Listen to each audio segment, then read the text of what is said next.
Hello guys, magandang hapon po sa ating lahat. Nandito po ngayon tayo sa bahay ni po Ninita Estano. Ninita Nenita Estano. Estanoco, kay Nanay Nenita Estanoco. Kasi po nag-request din po sa atin na puntahan nga po yung anak niyang, ito po yung anak niya. Ano po yung nangyari sa kanya na Ano po siya, una po, pinibasyon po siya. kinonvulsyon? Opo, ngayon po nakatakot po.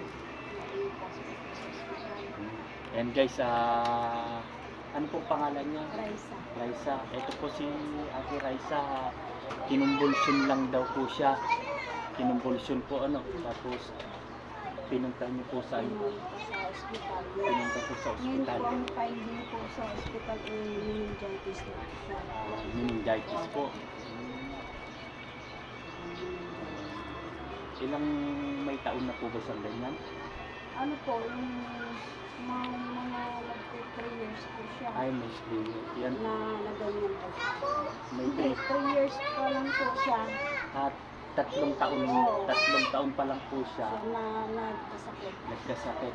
Ano po ba yun? Nilagnat po siya? Opo, lagnat lang po yun. Ayan guys, 3 taon pa lang po pala si ate. Ano yung pangalan po pala? Raisa. Ate Raisa. 3 taon pa lang po siya nilagnat. Tapos ayun, kinumbulsyon po. Kinumbulsyon. Tapos sinugod daw po guys dun sa, ano, Hospital. sa ospital. PJG. Tapos ayun po, naging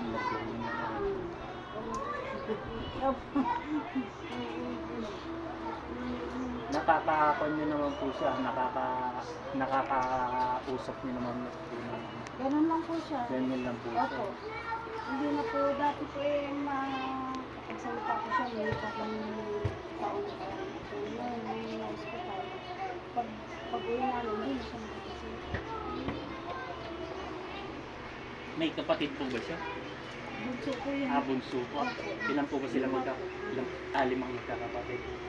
Ayan guys, si Ate Raisa. Hello po Ate Raisa. Ate Raisa, hello.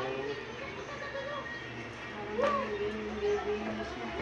Para daw pong naging baby na si Ate Raisa.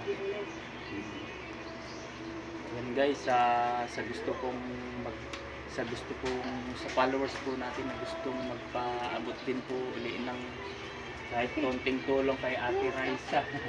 Hello. Hello. Ayan si Ate Raisa. Sa gusto kong magpaabot ng konting tulong kay Ate Raisa. Ayan po si Ate Raisa. Hello Ate Raisa.